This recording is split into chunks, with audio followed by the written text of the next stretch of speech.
Hello, we are on Ki Teitzei portion.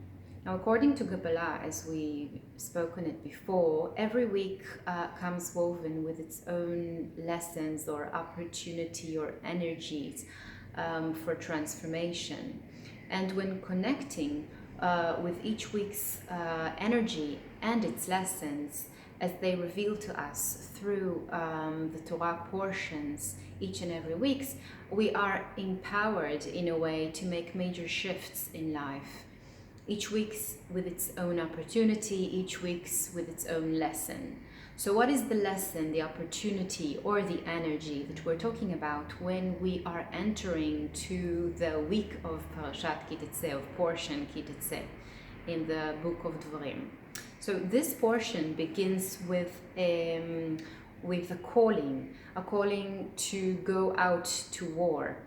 If you go out to war against your enemies, and in this war your God will give those enemies to your hands, will deliver them to your hands, and among the captives from this war you will see or recognize a beautiful woman which you desire, then you may take her for you to be a wife, right? So this is what the scripture says. This is what the Torah tells us to do in the beginning of this portion. But as we know, we must not never only just read the wording as it is, read the texts in its simple way of contributing to our consciousness or to our reality or to our understandings. We always need to look for the deeper layer of that will educate us spiritually to walk in a divine path, to grow and to have more a whole understanding of what's going on in the portion. So we have a war against enemies. War against enemies in spirituality means to leave a war, or this state is a state in which a person leaves the oneness with God and or content with evil inclinations and the enticement of the physical world that he lives in. Against your enemies, we know that in the soul natural environment, in the upper realms, in the realms of above, there is no conflict, there are no enemies, and there isn't any war. But however, when the soul goes out from its natural settings of the higher realms and descends into this material world and being that we live in, it is confronted by challenges that may require it to engage in battle. A battle between good and evil, a battle between right or wrong. There are so many forms of battle we face in this reality that we live in, because our soul is godly, and this environment, it's not the natural environment for it to be in. So the Torah's conception of war is a struggle to transform even the lowest elements of existence and to raise them up, or to discover within them the godly source, to make an effort within ourselves with our actions to uncover spirituality within the material world that we live in. This is what this portion, beginning of the portion, tells us to do. Furthermore, even when there is no explicit command to go out for a war, the potential is always there for us to expand the boundaries of spirituality, of holiness, and enable it to encompass our areas that were previously governed by materialism or by some sort of a false consciousness or a false observation regarding to true things. So above your enemies, conveying the promise that even as the soul descends into the material world, it still will have the power to overcome the challenges. The soul is naturally in a state of possession and the possession of itself, and have the ability to overcome those challenges. Since the soul is an actual part of God anyway, as we know, it is always above worldly influences anyway, and can overcome all obstacles and transform its environment from an environment that has no God in it, or no observation of God or recognition of the divine, to an environment that will actually be a proper place for the divine to dwell in. So moreover, it is in the challenges that we face in battle that brings out the essential power which the soul possesses, as we see. With materials matter, when we confront them, it forces a person to, in a way, draw on his inner strength, and to bring an awareness of our godly awareness, of our godly nature, of our godly core, in terms of being aware of the spirituality that surrounds us, even in a world and in reality that is full of materialism. So when that godly core is aroused, a person can overcome any challenges that he faces. In this way, we become a partners in God's creation, and manifest God's purpose in creation, to be more exact. In this war, the war against our wrong observations of the material world, victory is ours, as there is a promise for that and more than that. And you should take the captives when aware of the battle and facing it. We're actually discover and reveal sacred sparks of within the material things, sacred sparks of divinity, or as the Kabbalah loves to say, you raise them to holiness, you raise the sparks, you reveal within the material world this reality that we're in. You have sacred sparks everywhere, in things that you eat, in things that you wear, in places that you go to, in each and every person that you encounter. So you need to take those sacred sparks and raise them to the divine source. So we are talking here about, in this portion, about some sort of inner battle, some sort of an inner conflict. And what a more tailored inner battle allegory there is than the relationship between man and a woman, in all kinds of relationships. This portion, the Ki Teitzei portion, as you will read them this Shabbat, is probably one of the most informative portions in all that regards to intimate relationships, and especially between man and a woman. We have a case in which a man goes to war or to battle, where there he sees a beautiful woman among the captives and he takes her to be his wife. We have laws of engagement. We have what happens when a man has two wives. One of them is one that he loves, and another wife that he hates. What should he do then in regards? What happens when a married woman is sleeping with an unmarried man, and so forth. So we must then need to understand what does the relationship types and the laws in this portion trying to tell us. We are in a constant inner battle or inner conflict between the reality that we are in, between the material world that surrounds us, and our godly soul. The divine sparks are trapped in everything that we face, that we do, or that we people, things, food, as I said. So when you go out, means, again, as we said, when you go out from this, when you leave your state of oneness with the divine, when you stop noticing how God is in creation, how God is in everything you do, that is like a place where you step out or go out to a wall. a war against your enemies, the physical world of selfish needs or our ego or material things in general, because we know that those are like two option, two separate and divided aspects of reality. We have spirituality and we have materialism. So, and there you see amongst the captives, we know that the captives now, they are referred to all the materiality of the world in which there are captive sparks of divinity.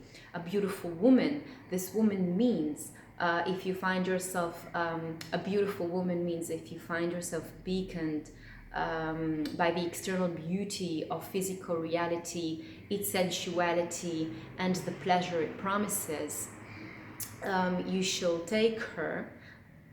A woman also, we know it's the high neshama. It's not even the soul. Soul means in translation from Hebrew to Hebrew nefesh, and neshama is a higher source of divinity from the nefesh. So we need to take this under consideration, or we need to take it under account.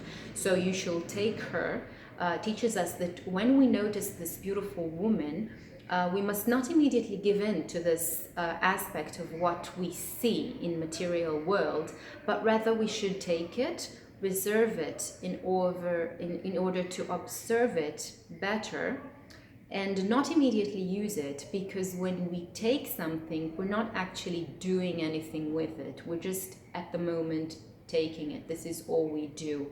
As a wife, the word wife in Hebrew, Isha, Aleph, Shin, Hey, is cognate to the word for fire offering, Ishe, Aleph, Shin, Hey. Those are the same letters in Hebrew, and that infers that you should elevate the divine sparks in the materiality you confront to the divine sources, to Hashem, to God, rather than, or in a way elevate them, rather than allow this experience that you encounter, the materialism in this reality, to drag you further away from God and further away from the divine and your true purpose to be partner with God creation, to raise those divine sparks up to their source, to their divine source.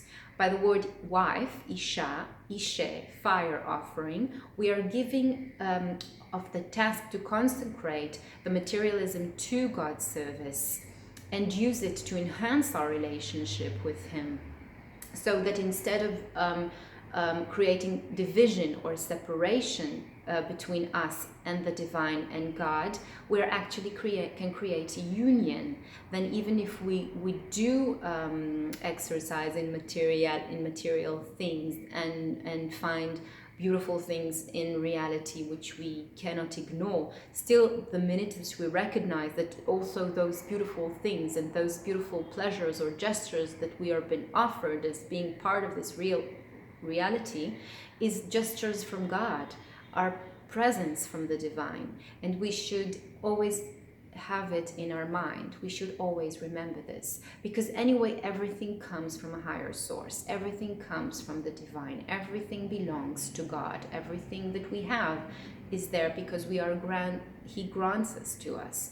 So and then the portion talks about if this man saw this woman amongst the captive, and he wishes to make her his wife, she will shave her head and trim her nails. The captive woman, as we have said before, is allegorically signifies the aspect of consciousness that has been trapped in materialism of the world.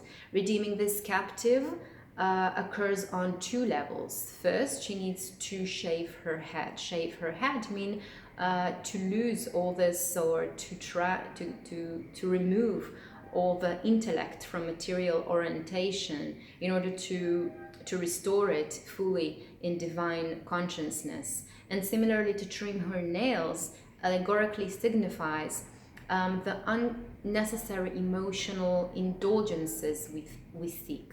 We need to get rid of those two. We also know by the Kabbalah and the Zohar and Jewish tradition in general, when we talk about hair and nails, those are the parts in the human body that are already dead. So in a way, we need to get rid of those dead elements within ourselves and to try and elevate everything we can to divinity, to the true core, to the source, to God, to make it a way for us to have a better relationship with Him. Then she, the woman, this neshama, will cry her father and mother for a month.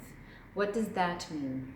So our soul, and remember again, we're talking about the neshama, the higher soul, we must cry for father and mother, for the divine awareness that it knew before it was captured, before it was trapped in the things, in materialist thing of this world, when it was divine above in the upper realms, on the chair of honor, on the throne of honor.